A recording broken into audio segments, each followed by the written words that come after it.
De retour sur le plateau de KNF, et oui, votre quotidienne sur Éclair TV, on vous parle de tout ce qui se passe. Et oui, vous l'aviez vu aussi, on a traité de l'endométriose, une émission bien sûr qui vous a toutes et tous touché. Là, on remet le couvert en vous proposant des solutions. Elle est avec moi sur le plateau, Isabelle Coulon, naturopathe. Qu'a-nous fait?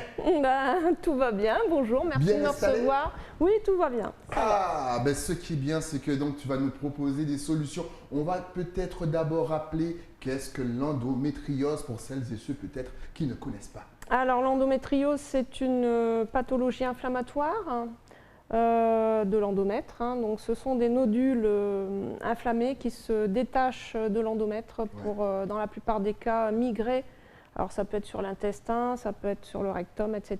Mais apporter de l'inflammation à un autre endroit du corps. On peut aussi parler d'adénomiose, donc c'est quand l'endométriose reste dans l'endomètre, mais quoi qu'il en soit, c'est une pathologie inflammatoire et ce qu'il faut savoir, c'est qu'elle ne se guérit pas. On vit avec. On vit avec, ça peut disparaître à la ménopause, mais bon, c'est pas toujours le cas, puisque moi, ça n'a pas disparu, mais elle est là, mais elle est en sommeil. Et puis parfois, quand on enlève l'utérus ou quand on en arrive à des extrêmes, parce que malheureusement, c'est trop étendu. Justement, parce qu'on en parlait hors antenne et tu viens de le préciser encore, on peut donc enlever l'utérus? Oui, ça arrive. Ça arrive qu'on doive enlever l'utérus, mais de moins en moins parce que, par exemple, alors ce qu'il faut savoir aussi, c'est que c'est souvent héréditaire. Par exemple, moi, ma grand-mère l'avait. Ça a sauté une génération, ma mère ne l'a pas eu, moi je l'ai. Et puis je connais des familles, j'ai une dame, ses 4 filles ont l'endométriose. Voilà, donc si tu veux enfanter, il va falloir bien prendre connaissance de tout ce qu'il faut faire pour éviter ça à ta fille. Enfin, je parle pour les femmes, hein, si tu dois avoir une fille, pour éviter que l'endométriose se développe. Alors, toi, ce que tu proposes, en fait, ce sont des solutions, parce que comme elle vient de le préciser, on vit avec, donc il faut apprendre à vivre avec, c'est très douloureux, et tu proposes en fait des solutions naturelles. Oui, tout à fait. Donc ce qu'il faut savoir déjà, c'est que moi je suis née avec l'endométriose. D'accord. Alors qu'est-ce qui fait que je l'ai développée à 26 ans?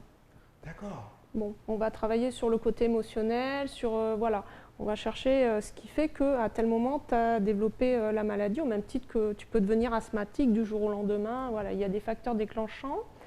Et puis, bien souvent, ça concerne les filles qui ont eu leurs règles très très tôt, vers l'âge de 11 ans. Ce n'est pas systématique, mais c'est très souvent le cas. Et surtout, les règles sont très très douloureuses. Donc, il y a quand même des petits signes avant-coureurs pour nous permettre de savoir qu'on a… Ok, d'accord. Ah oui, carrément. Donc, les signes, c'est ça, c'est des règles douloureuses, puisque l'endométriose fait souffrir essentiellement pendant la période des règles. Elle peut faire souffrir aussi en permanence, hein, genre tu es en voiture et il faut que tu t'arrêtes de conduire. Elle peut être invalidante, c'est-à-dire des personnes qui ne peuvent plus aller travailler, voire même qui tombent en dépression.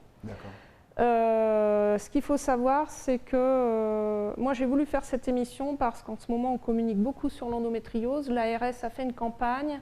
Il va y avoir la semaine mondiale de l'endométriose. On va faire des animations avec l'association Caro-Quère Endométriose et peut-être Liquide Chocolat aussi sur Pointe-à-Pitre pour en parler parce qu'il faut informer.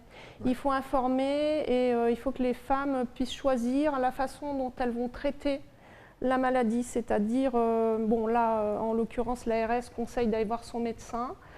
Moi, ça m'a fait bondir parce que, certes, il faut aller voir son médecin, mais déjà, ton médecin, il va t'envoyer chez un gynéco. Hein, c'est clair. Déjà, je sais que moi, j'ai ma belle-fille qui est en 5e année de médecine. L'endométriose, c'est compliqué, on n'en parle pas. Voilà. Donc, c'est pas assez connu. Justement, on n'en parle pas? Alors, pourquoi? Même moi, je vais te dire, mal, rien que d'entendre les symptômes. Alors, pourquoi ici, on n'en parle pas? Parce que ce n'est pas le cas en métropole. Pourquoi ici? Parce que la femme, c'est un peu le poteau-mitant. Donc, elle doit toujours montrer une image forte d'elle? Oui, et il y a beaucoup de femmes qui souffrent en silence. Et j'ai même une amie qui a la soixantaine et qui elle a vécu toujours avec l'endométriose. Et puis, pour elle, on lui a toujours dit que c'était normal de souffrir et que les règles, ça faisait mal. Sauf que c'est faux. Et puis il y a aussi des femmes qui souffrent en silence pendant les rapports. Bah oui, parce que c'est très douloureux, donc ça peut aussi atteindre les poumons, ça peut dans les plus rares cas migrer vers le cerveau. Bon, ça reste très très rare, hein, je ne veux pas alarmer. Et après, il y a des endométrioses. Il n'y a pas deux endométrioses pareilles. Ok, Voilà, d'accord. chaque personne est différente, mais il y a quand même des stades, c'est-à-dire entre stade 1 à stade 4, Ouais. suivant la gravité de l'endométriose. Mais aussi, c'est une maladie elle est sournoise parce que tu peux être en stade 4 Ouais. et ne pas avoir beaucoup de douleur et avoir une toute petite endométriose mais souffrir énormément. Donc la douleur n'est pas proportionnelle à la gravité. À la gravité ok. Et tout ça, quand tu vas voir un spécialiste, en un quart d'heure de consultation, il ne te l'explique pas. Donc la femme, elle repart avec des hormones. Tout simplement, on va te donner des hormones parce que le fait d'être sous ménopause artificielle ou sous pilule, ça va faire taire la douleur. D'accord. Et là où ça peut être dangereux, c'est que à partir du moment où tu n'as plus mal, tu ne vas plus te faire suivre. Sauf que, ok, tu n'as plus mal, mais l'endométriose, elle continue son chemin, elle tisse sa toile. Hein, donc c'est un peu comme une toile d'araignée. Parfois, ça s'appelle des adhérences qui peuvent aller, par exemple, du rectum aux intestins, etc. La femme, elle commence à souffrir en silence, donc elle se recroqueville.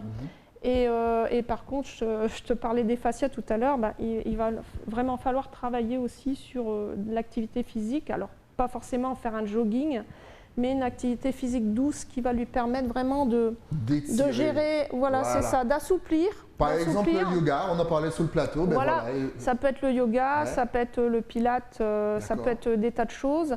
Alors, mais c'est régulier, c'est-à-dire que la pratique, par exemple, du yoga doit être régulière, c'est-à-dire tous les jours, matin, limite soir, ou une fois par semaine, comment ça se passe? Alors, ce qui est important, c'est de le faire au moins 30 minutes. 30 minutes par jour, mais quand les personnes ne peuvent pas, je leur donne des exercices à faire à la maison. Parce que tu proposes ça aussi. Oui, je propose ça aussi. Elle propose aussi donc, et elles n'ont plus d'excuses. Donc en fait, on va travailler. Donc les personnes qui ne veulent pas prendre d'hormones ou se faire piquer, alors il y a soit on vous met sous ménopause artificielle, soit on vous met sous pilule.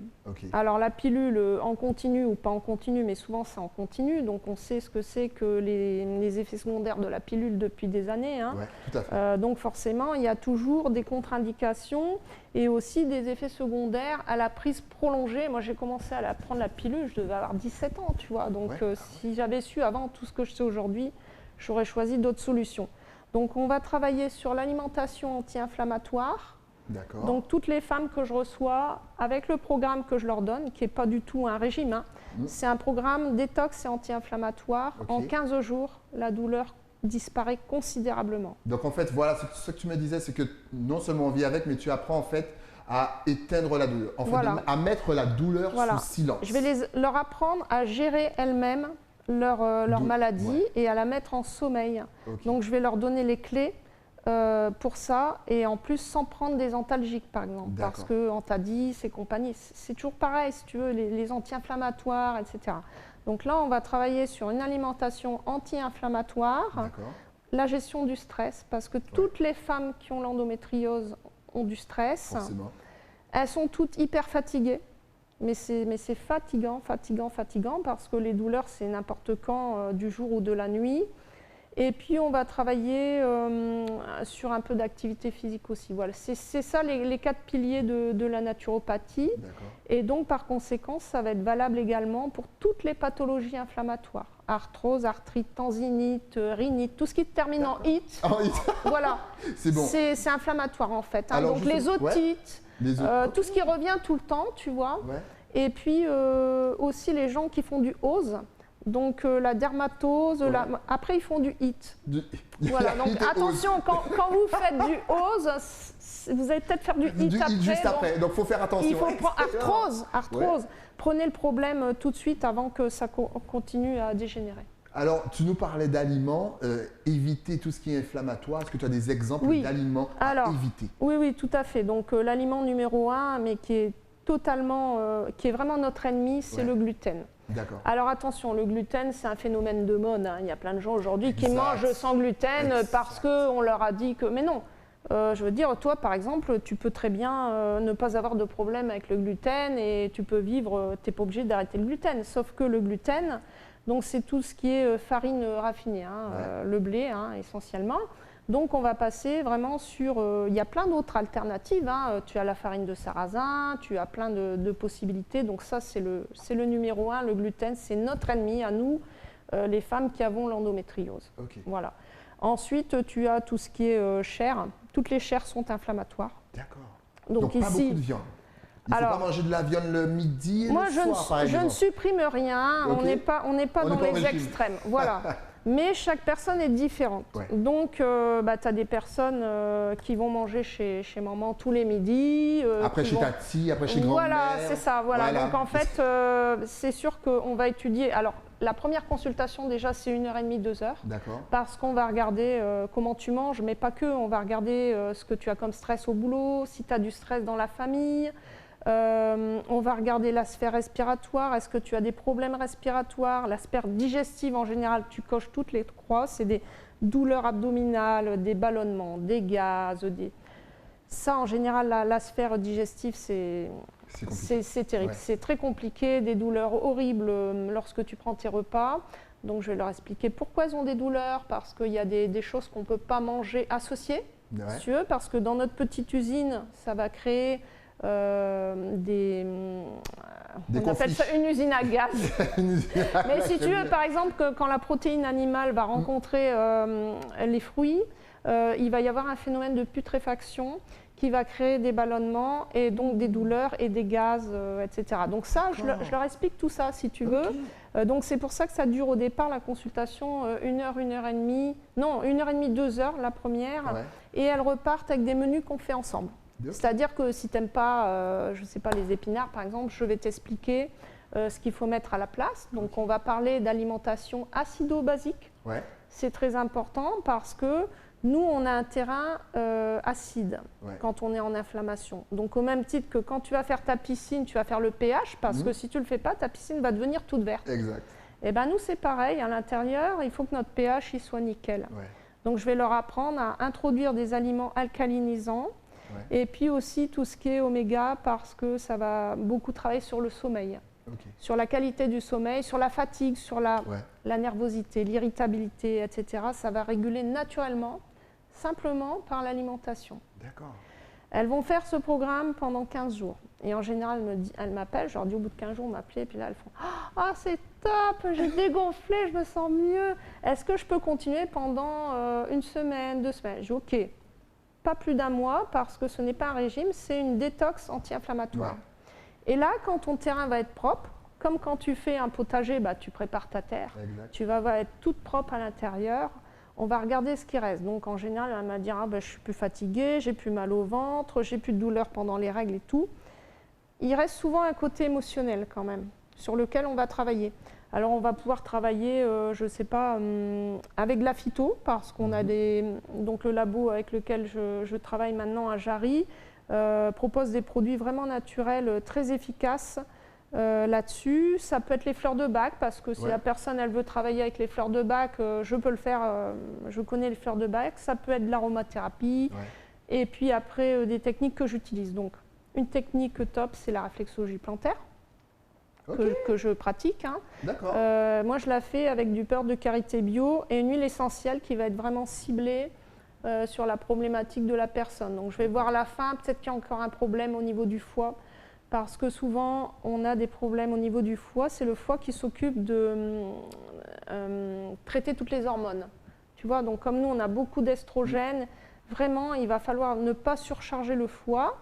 Et le fait de faire cette réflexologie plantaire, ça va m'aider à voir où est-ce qu'il y a encore des problèmes. Ça peut être les intestins, ça peut être problème rénal, ça peut être, voilà. Donc on va remettre tout ça en place.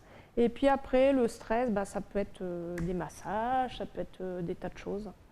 D'accord. Tu me disais aussi que le soja, ça ne vient pas tout de suite à l'esprit. Pour moi, le soja, c'est super sain. Apparemment, il faut éviter. Alors encore une fois, il faut éviter pour nous les femmes qui avons l'endométriose. Pourquoi? Parce que le soja, il est estrogène-like.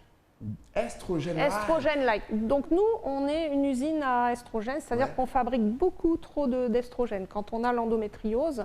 Et le soja, ça va encore plus te supplémenter en estrogène, d'autant plus que le soja, il n'y a aucun soja qui est traçable aujourd'hui. D'accord. Est-ce qu'il y a des plantes naturelles ici en Guadeloupe qu'on peut utiliser, enfin, mesdames, dames, mais qu'on peut utiliser. Et messieurs, si vous voulez aussi aider vos femmes, parce que là, elles ont besoin de vous. Est-ce qu'il y a des plantes naturelles qu'on peut trouver ici? On va trouver des plantes ici, mais surtout, il y en a certaines qu'il n'y a pas et qu'il va falloir utiliser, c'est le framboisier, en particulier tout ce qui est à base de framboisier. Parce que même pour les femmes qui ont des problèmes de ménopause, j'ai une dame, elle est ménopausée, elle a 65 ans, elle a encore des bouffées de chaleur. Et bourgeon de framboisier, c'est super, quoi. Et c'est naturel. Mais malheureusement, on n'en trouve pas, enfin on en trouve si dans les magasins, mais on n'en trouve pas dans nos jardins. Voilà. Après, on fera attention avec certaines plantes comme la sauge. On trouve de la sauge ici, mais justement, est-ce qu'il y a des plantes à éviter? Il y a des plantes. On aime bien prendre son petit thé le soir avant d'aller se coucher. Est-ce qu'il y a des plantes à éviter? Oui, il y a des plantes à éviter. Donc ça, je donne la liste aussi. Donc elles partent avec tout un dossier pour comment passer en alimentation anti-inflammatoire, l'équilibre acido-basique, la liste des aliments alcalinisants et acidifiants. Parce que les gens ne savent pas, mais par exemple, le miel est acidifiant alors qu'il a un goût sucré. Mais oui. Oui. Voilà. Et puis après, dans les compléments, ce sera de la gémothérapie. Donc, c'est des gouttes, en fait, des extraits de bourgeon de cassis pour l'inflammation, bourgeon de framboisier qui va réguler au niveau des hormones, etc. Mais uniquement en deuxième phase et si c'est nécessaire. Donc, ça ne sert à rien, si tu veux. Aujourd'hui, on trouve tout dans l'alimentation. Il suffit de faire un réglage alimentaire de 15 jours déjà pour réduire considérablement l'inflammation. Et après, si besoin, de supplémenter dans certains produits naturels, mais pas n'importe comment. Parce que ces produits-là, tu vas les trouver dans les pharmacies aussi. Bon, moi, je les conseille au labo, mais dans les pharmacies, malheureusement, c'est en vente libre. Mais tu as des produits qui sont totalement contre-indiqués. Donc, par exemple, le gâtillier, c'est uniquement pour les femmes qui ne prennent pas de traitement hormonal. Si tu prends déjà un traitement hormonal, tu prends du gâtillier, ça va te faire péter le plafond des hormones, quoi. Et pourtant, c'est en vente libre, tu vois. Quand même, vous avez plusieurs alternatives autres que hormones et chimiques. Bien sûr, Isabelle était là pour nous parler un petit peu de tout ça. Malheureusement, on ne peut pas tout t'expliquer, donc il faudra que tu reviennes parce que maintenant qu'on connaît cette maladie, on va vous donner toutes les solutions pour essayer de vous soulager un petit peu. Mais si les téléspectateurs et les téléspectatrices veulent te suivre ou veulent prendre des conseils ou veulent venir te voir, est-ce que tu es connecté sur les réseaux sociaux? Oui, je suis connectée. Instagram, Facebook, site internet, numéro de téléphone. Voilà, Instagram, j'avoue que oui, j'ai un compte Instagram, mais bon, mais tu en as un quand même. Oui, j'en ai un. C'est pas trop ma génération là. Et ce matin, j'ai regardé, puis il y a quelqu'un qui m'avait envoyé un message il y a 10 jours et je l'avais pas vu. Tu vois, donc le mieux. Mais n'hésitez pas. Donc si elle ne répond pas tout de suite, c'est pas grave. Prenez votre temps. Facebook, oui, Facebook, c'est ma génération, donc Facebook, je passe au moins 1 heure tous les jours sur Facebook, donc ça, il n'y a pas de... De toute façon, voilà, tout s'est affiché. Vous tapez Isabelle Coulon, naturopathe sur Facebook, et bien sûr, l'Escale Naturo sur Insta, vous tapez. Elle dit qu'elle n'est pas Insta, mais faites-moi confiance, son Insta est vraiment pas mal, il est bien tenu, vous pouvez prendre... j'ai regardé, je me suis intéressé un petit peu, j'ai travaillé un petit peu et franchement, j'ai bien aimé. J'ai compris tout de suite ce que tu faisais. Donc franchement, félicitations et encore une fois, tu reviens quand tu veux. C'est gentil. D'ailleurs, on va juste rappeler, tu m'as dit que c'est la semaine, donc ce mois-ci. Ce sera au mois de mars. Ça sera au mois de mars, oui. on est encore... Donc, il y a la journée de l'endométriose, je crois que c'est le 17 ou le 18, où on va installer des chapiteaux avec l'association que tu as reçue, tu sais et Carole Quéra endométriose. On va vous recevoir à deux, Liquide Chocolat et toi. Oui, voilà, cool. L'appel est lancé, Liquide Chocolat, je vous attends. En tout cas, merci d'être venu nous donner d'autres solutions, les solutions alternatives. Tu repasses quand tu veux. Merci. Et bien sûr, tu es ici chez toi. C'est gentil, merci beaucoup. Nous, on se retrouve demain, juste le temps pour moi, bien sûr, de remercier mon partenaire, celui qui m'habille de la tête aux pieds. Mais oui, les crèmes, et pour ça, il faut descendre à Basse-Terre. Je vous donne rendez-vous, bien entendu, demain sur Éclair TV pour un nouveau numéro de KNF. À demain.